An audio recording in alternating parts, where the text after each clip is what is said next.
Free and equal. All human beings are born free and equal in dignity and rights.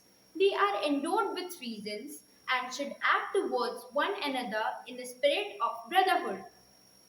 Human rights is the belief that everybody should be treated equally and with dignity, no matter what their circumstances, which means nobody should be tortured or treated in an inhuman or degrading way. What is special about human is our humanity. As humans, we can think and articulate thought. We also have the sense of right and wrong, which meets our conscience. Nobody has the right to own another person or to force them to work under threat or punishment. Respected teachers and my dear friends, on 10 December 1948, exactly 73 years ago from this present day, the United Nations General Assembly proclaimed that the UDHR, that is, the Universal Declaration of Human Rights, as the basic and fundamental law set for securing the rights of every individual in the world. To commemorate that historical event, we celebrate the Human Rights Day every year on this particular day. The declaration consists of 30 human rights acts as bulleted articles, each one of them having its own unique importance. Out of the 30 articles, I am going to speak a few words about the article number 2 and its worldwide benefits. The second act in the UDHR, the Article 2 states that every person, irrespective to their race, gender, religion, wealth, and other status, has claim over their rights. In other words, no one shall be discriminated on the basis of their social, political, and personal backgrounds, and all rules and regulations apply equally to all the citizens under the power of the law of their countries. This ensures the protection of the disadvantaged people of the society and strongly prevents the tyranny of the wealthy and powerful people towards the poor citizens.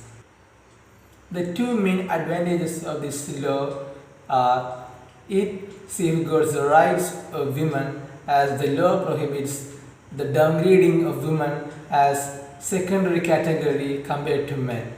It also protects the minor religious communities in a country as the majority is disabled of any illegal pressurization towards the minority. Thus, the Article 2 of UDHR plays an important role in running the whole world full of variety of people from different countries of different religions, speaking different languages, and um, following different cultures. With this, I am concluding my speech. Thank you and happy human.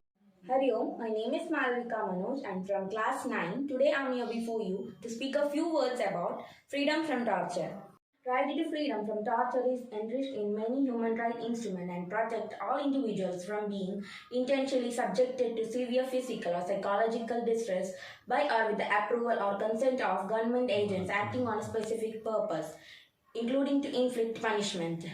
5 things that you can do to contribute torture prevention are: 1. Educate yourself about torture, where it is used, who is using it, and why. Promote a human right respecting community. Human rights are for everyone and it is mostly to those who are marginalized and who are mostly impacted. Talk about issues relating torture and speak out word against torture. Spreading out a word against torture is extremely important. 4. Connect with organizations that work to address torture. 5.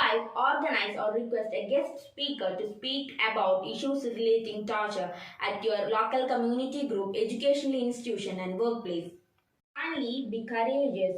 Courageous is contagious, and sometimes courage is needed to speak out against controversial issues. That's all. Thank you.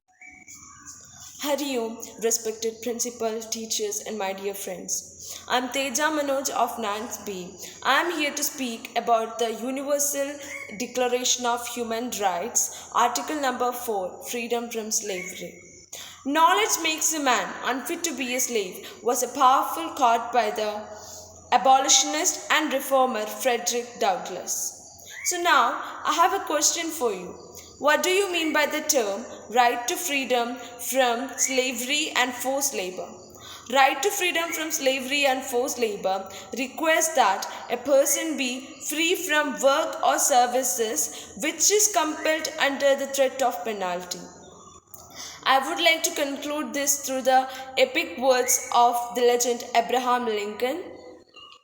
Where slavery is, there liberty cannot be, and where liberty is, there slavery cannot be. Thank you.